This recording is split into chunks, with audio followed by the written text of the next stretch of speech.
ত্রয়োদশ জাতীয় সংসদ নির্বাচনের মাত্র ৩ দিন আগে মোহাম্মদ ইউনূস বাংলাদেশের গলায় ভবিষ্যতের জন্য দাসত্বের শেকল পরিয়ে দিয়েছিলেন। সেই শেকলটি ছিল আমেরিকার সাথে এগ্রিমেন্ট অন রেসিপ্রোকাল ট্যারিফ বা এআরটি চুক্তি স্বাক্ষর। সেই শেকলে প্রথম তালা ঝুলতে যাচ্ছে আগামীকাল ৩০ এপ্রিল। বিশ্লেষকরা মনে করছেন এই চুক্তির সবচেয়ে দৃশ্যমান এবং বিতর্কিত ফলাফল হিসেবে বাংলাদেশ বিমান কাল বোয়িং থেকে ১৪টি নতুন উড়োজাহাজ কেনার আনুষ্ঠানিক প্রক্রিয়া শুরু করতে যাচ্ছে, যা হবে এই অসম চুক্তির অধীনে বাংলাদেশের প্রথম বড় ধরনের শোডাউন বা সার্বভৌমত্ব হারানোর দলিল। প্রশ্ন হলো, সবার আগে বাংলাদেশ এই স্লোগানে বিশ্বাসী তারেক রহমান কেন দেশব্যাপী এই চুক্তিটি নিয়ে ব্যাপক সমালোচনা হওয়া সত্ত্বেও এটি অনুসরণ করতে যাচ্ছেন? যেখানে সরকার চলছে ঋণ করে, যেখানে সরকারের নেই নতুন বাস কেনার টাকা, সেখানে ১৪টি বোয়িং বিমান কিনছে, যেখানে আগের বিমানের টাকাই শোধ করতে পারেনি এখনো। আবার ইউরোপীয় ইউনিয়ন থেকে এয়ারবাস না কিনলে সম্পর্কের অবনতির যে হুমকি এরই মধ্যে বাংলাদেশের ঘাড়ের উপর ঝুলছে, সেটি কিভাবে সামাল দেবেন তারেক রহমান? প্রশ্ন উঠেছে, তারেক রহমান কেন মালয়েশিয়ার পথে হাঁটতে পারছেন না? বিস্তারিত জানতে চলুন যাওয়া যাক বিশ্লেষণে।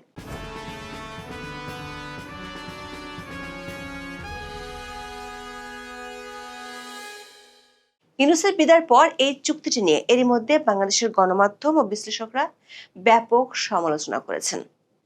তাদের কথার সারমর্ম হলো, মার্কিন যুক্তরাষ্ট্রের সাথে স্বাক্ষরিত এই পারস্পরিক শুল্ক চুক্তিটি নিছক একটি বাণিজ্যিক দলিলে সীমাবদ্ধ নয়। এটি বাংলাদেশের রেগুলেটরি স্বায়ত্তশাসন, আমদানি ব্যবস্থাপনা এবং কৌশলগত নমনীয়তার উপর ওয়াশিংটনের সরাসরি নিয়ন্ত্রণ প্রতিষ্ঠার একটি মাধ্যম। সমালোচকদের মতে এই চুক্তিটি এমন এক সময় করা হয়েছে যখন বাংলাদেশের উপর মার্কিন প্রশাসন শুল্কের খড়গ ঝুলিয়ে রেখেছিল। চুক্তির সবচেয়ে বড় সমালোচনা হলো এর শুল্ক কাঠামো। ওয়াশিংটন প্রচার করছে যে তারা বাংলাদেশের পণ্যের উপর ১৯% রেসিপ্রোকাল ট্যারিফ নির্ধারণ করেছে, যা আগে ২০% ছিল। কিন্তু সাধারণ কাণ্ডজ্ঞান এবং অর্থনৈতিক বিশ্লেষণ বলছে ভিন্ন কথা। মার্কিন বাজারে বাংলাদেশের পণ্যের উপর ইতিমধ্যে গড়ে ১৫.৫% মোস্ট ফেভারড নেশন শুল্ক বিদ্যমান। এর উপর ১৯% অতিরিক্ত রেসিপ্রোকাল ট্যারিফ যোগ করলে মোট শুল্কের বোঝা দাঁড়ায় ৩৪.৫%। বিপরীতে বাংলাদেশ ৬,৭১০টি মার্কিন পণ্যের উপর বিশাল শুল্ক ছাড় দিতে সম্মত হয়েছে, যার মধ্যে ৪,৫০০টি পণ্যে চুক্তি কার্যকর হওয়ার প্রথম দিন থেকে শূন্য শুল্ক সুবিধা পাবে।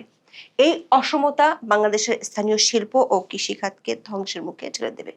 তাতে অবশ্য মোহাম্মদ ইউনূস আর দুই সেনাপতি খলিলুর রহমান এবং বশির আহমেদের পুরোপুরি সায় ছিল। চুক্তির ১ অনুচ্ছেদটি একটি স্বাধীন রাষ্ট্রের জন্য সবচেয়ে অবমাননাকর হিসেবে বিবেচিত হচ্ছে। এতে বলা হয়েছে, মার্কিন যুক্তরাষ্ট্র যদি তার অর্থনৈতিক বা জাতীয় নিরাপত্তা রক্ষায় কোনো সীমান্ত ব্যবস্থা বা বাণিজ্যিক পদক্ষেপ গ্রহণ করে, বাংলাদেশকে তা অনুসরণ করতে হবে। এর অর্থ হলো, ওয়াশিংটন যদি চীন বা রাশিয়ার উপর কোনো নিষেধাজ্ঞা দেয়, তবে বাংলাদেশকেও তার নিজস্ব স্বার্থ বিসর্জন দিয়ে সেই নিষেধাজ্ঞায় অংশীদার হতে হবে। এটি একটি স্বাধীন পররাষ্ট্রনীতির সরাসরি লঙ্ঘন।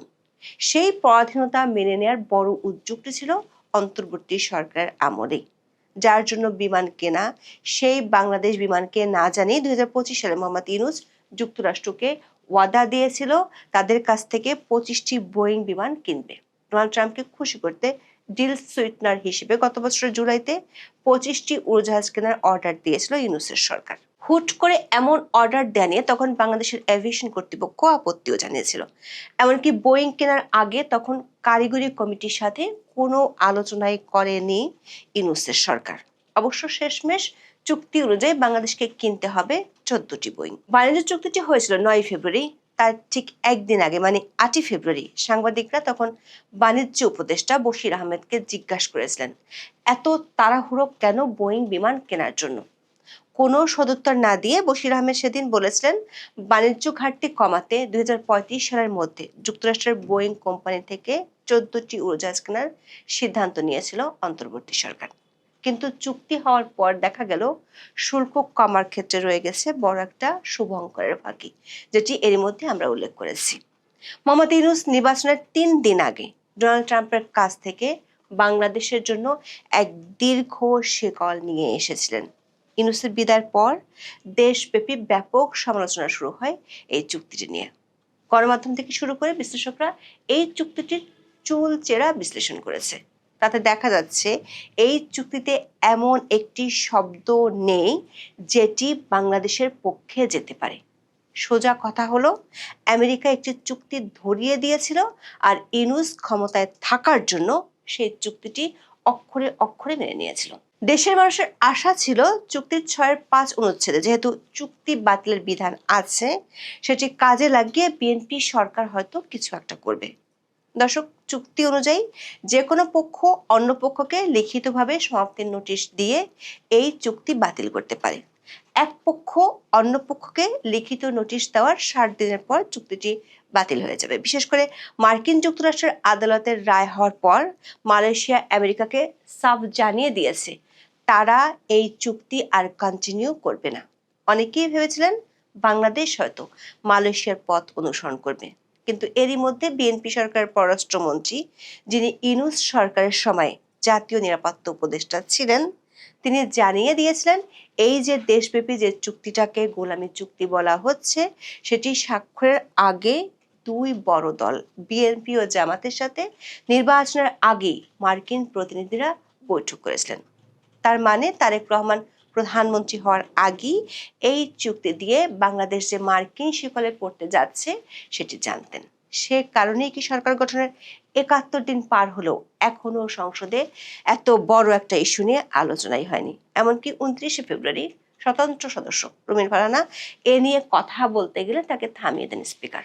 দর্শক, দেশব্যাপী এই চুক্তি নিয়ে বড় রকমের সমালোচনার মধ্যে দিয়ে চুক্তির ৬ষ্ঠ ভাগের প্রথম অনুচ্ছেদটি অক্ষরে অক্ষরে পূরণ করতে যাচ্ছে বিএনপি সরকার। এই অনুচ্ছেদে বলা হয়েছে, বিমান বাংলাদেশ এয়ারলাইন্স ১৪টি বোয়িং বিমান ক্রয়ের ইচ্ছা পোষণ করেছে। পাশাপাশি অতিরিক্ত বিমান ক্রয়ের একটি অপশন রয়েছে। ইউনূসের পরিয়ে দেয়া শিকলের জন্য তালা কিনতে বিএনপি সরকার একটু দেরি করেনি। চলতি বছরের ৪ এপ্রিল বিমান প্রতিমন্ত্রী রশিদুজ্জামান মিলার সাংবাদিকদের বলেন, অন্তর্বর্তীকালীন সরকার নীতিগতভাবে ১৪টি বোয়িং উড়োজাহাজ কেনার অনুমোদন দিয়েছে, যার কেবল আনুষ্ঠানিক চুক্তি স্বাক্ষর বাকি রয়েছে। বিমানের একাধিক সূত্র বলছে, চূড়ান্ত ক্রয় চুক্তি স্বাক্ষরের আগে বর্তমান সরকার বোয়িংয়ের প্রস্তাবটি পুনরায় পর্যালোচনা করে দেখার সুযোগ ছিল, কিন্তু সে পথে যায়নি বিএনপি। বরং সবশেষ খবর হলো, জাতীয় পতাকাবাহী বিমান বাংলাদেশ এয়ারলাইন্স যুক্তরাষ্ট্র ভিত্তিক উড়োজাহাজ নির্মাতা বোয়িং এর সঙ্গে উড়োজাহাজ ক্রয়ে চুক্তি স্বাক্ষর করতে যাচ্ছে। ৩০শে এপ্রিল বৃহস্পতিবার সন্ধ্যা ৭:৩০টায় রাজধানীর একটি অভিজাত হোটেলে এই চুক্তি স্বাক্ষর অনুষ্ঠিত হওয়ার কথা রয়েছে। চুক্তি স্বাক্ষর অনুষ্ঠানে সরকারের উচ্চ পর্যায়ের প্রতিনিধি, কূটনৈতিক এবং এভিয়েশন খাতে শীর্ষ কর্মকর্তারা উপস্থিত থাকবেন। বিমানের পক্ষে ব্যবস্থাপনা পরিচালক ও সিইও কাইজার সোহেল আহমেদ এবং বোয়িং এর পক্ষে প্রতিষ্ঠানটির প্রতিনিধি চুক্তিতে সই করবেন। বিমান বাংলাদেশ এয়ারলাইন্স সূত্রে জানা গেছে, চুক্তির আওতায় বিমান ১৪টি নতুন উড়োজাহাজ কেনার পরিকল্পনা করেছে। এর মধ্যে রয়েছে ৮টি বোয়িং 787-10 ড্রিমলাইনার, ২টি বোয়িং 787-9 ড্রিমলাইনার এবং ৪টি বোয়িং 737-8 ম্যাক্স। এই চুক্তির সম্ভাব্য মূল্য প্রায় ৩৭০ কোটি মার্কিন ডলার। বিশ্লেষকরা বলছেন, বাংলাদেশ বিমান ১৪টি নতুন বোয়িং উড়োজাহাজ কেনার যে সিদ্ধান্ত নিয়েছে তা কোনো প্রযুক্তিগত বা অর্থনৈতিক প্রয়োজনে নয়, বরং মার্কিন বাণিজ্য ঘাটতি কমানোর চাপের মুখে একটি রাজনৈতিক আত্মসমর্পণ। এটি মূলত ওয়াশিংটনের প্রতি ইউনূসের আনুগত্যের যে প্রতীকী উপঢৌকন ছিল, সেটি পৌঁছে দিচ্ছেন তারেক রহমান। ইউনূসের পরনে গলার ফাঁস নিতে গিয়ে প্রথমেই দেখা যাক বাংলাদেশ বিমানের জন্য আদৌ এতগুলো বিমান দরকার আছে কিনা। বাংলাদেশ বিমানের বর্তমান বহরে বোয়িং এর তৈরি ১৬টি উড়োজাহাজ আছে। এর মধ্যে 10টি কেনার চুক্তি হয় ২০০৮ সালে সেনা নিয়ন্ত্রিত তত্ত্বাবধায়ক সরকারের সময়। পরবর্তী সময়ে ধাপে ধাপে ২টি 737, 4টি 777 এবং 4টি 787 ড্রিমলাইনার মডেলের উড়োজাহাজ বিমানের বহরে যুক্ত হয়। এছাড়া বিমান আরও 6টি উড়োজাহাজ কিনেছে। এগুলোর মধ্যে আছে 4টি 737 এবং 2টি 787 ড্রিমলাইনার উড়োজাহাজ। বাংলাদেশ বিমান হলো সরকারের বড় একটি লোকসানি খাত। অন্তর্বর্তী সরকার আমলে এই লোকসানের মাত্রা আরও বেড়েছিল। আন্তর্জাতিক রুটে ফ্লাইট চালিয়ে শত শত কোটি টাকার লোকসান গুনতে হচ্ছে বিমান বাংলাদেশ এয়ারলাইন্সকে। আন্তর্জাতিক রুটে ফ্লাইট চালানো 23টি গন্তব্যের মধ্যে 11টি রুটে লাভ আর 12টি রুটে লোকসান দিচ্ছে সংস্থাটি। গত বছর জাপানের নারিতা ও যুক্তরাজ্যের ম্যানচেস্টারের একটি করে ফ্লাইট বন্ধ করে দেওয়া হয়েছে। বাংলাদেশ বিমানের বেশিরভাগ ফ্লাইট এখন স্বল্প দূরত্বের ফ্লাইটের জন্য বোয়িং বিমান হলো লোকসানের জাহাজ। বোয়িং 777-300 মডেলকে এভিয়েশনের ভাষায় long range wide body aircraft বলা হয়, যার মানে হলো এটি দীর্ঘ আকাশপথ পাড়ি দেওয়ার জন্য ডিজাইন করা একটি বড় বিমান। এই এয়ারক্রাফট একটানা সর্বোচ্চ 15 থেকে 16 ঘন্টা উড্ডয়ন করতে পারে। বিশেষ পরিস্থিতিতে এটি 20 ঘন্টাও উঠতে সক্ষম। বিমান বাংলাদেশ এয়ারলাইন্সের বহরে বর্তমানে বোয়িং 777-300 ব্র্যান্ডের 4টি বিমান রয়েছে। এমন পরিস্থিতিতে আরও 14টি বোয়িং বিমান কেনার অর্থ হলো রাষ্ট্রের কোটি কোটি টাকা ভবিষ্যতে গচ্চা দেওয়ার সুবন্দোবস্ত করা। দ্বিতীয় এবং সবচেয়ে গুরুত্বপূর্ণ প্রশ্ন হলো, এতগুলো বিমান কেনার সামর্থ্য বাংলাদেশের আছে কি না। বর্তমানে একটি বোয়িং এর দাম 950 থেকে 1200 কোটি টাকা।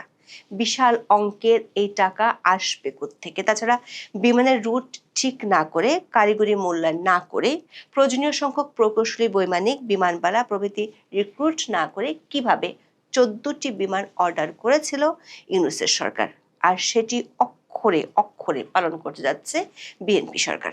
দৈনিক কালের কণ্ঠের খবরে বলা হয়েছে, দেশের অর্থনীতিতে চলছে টানাটানি, তহবিল সংকটে বাড়ছে ধারকর্য, জ্বালানি তেল, বিদ্যুৎ, গ্যাসের জন্য চারদিকে হাহাকার।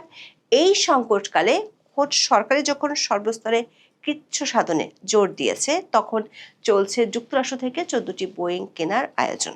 দেশের অর্থনীতির দুঃসময় এমন বিলাসী কেনাকাটা নিয়ে বিভিন্ন মহলে প্রশ্ন উঠেছে। বিশেষজ্ঞরা মনে করেন, একদিকে জ্বালানি সংকটে যানবাহন স্থবির, ডিজেলের অভাবে কৃষকের সেচ পাম্প চলে না, অন্যদিকে সরকারি মিতব্যয়িতার ঘোষণা জারি রেখে এমন ব্যয়বহুল কেনাকাটা সরকার নীতির সঙ্গে সাংঘর্ষিক। তৃতীয় প্রশ্ন হলো, যে বোয়িং এর অ্যাক্সিডেন্ট রেট সবচেয়ে বেশি, সেটি কেন কিনছে বাংলাদেশ? অন্তর্বর্তী সরকার বোয়িং কেনার আগে কারিগরি কমিটির সাথে কোনো আলোচনাই করেনি। একটা সময় ছিল যখন বোয়িং কোম্পানির বিমানগুলোকে পৃথিবীর সবচেয়ে নিরাপদ বিমান মনে করা হতো।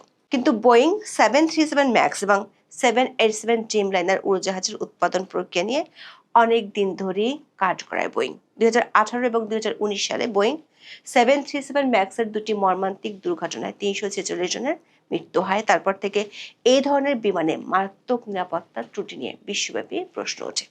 2025 সালের জুনে ভারতের আহমেদাবাদে একটি বোয়িং 787 ড্রিমলাইনার দুর্ঘটনায় 241 জনের মৃত্যু বোয়িং এর সুনামকে প্রশ্নবিদ্ধ করেছে।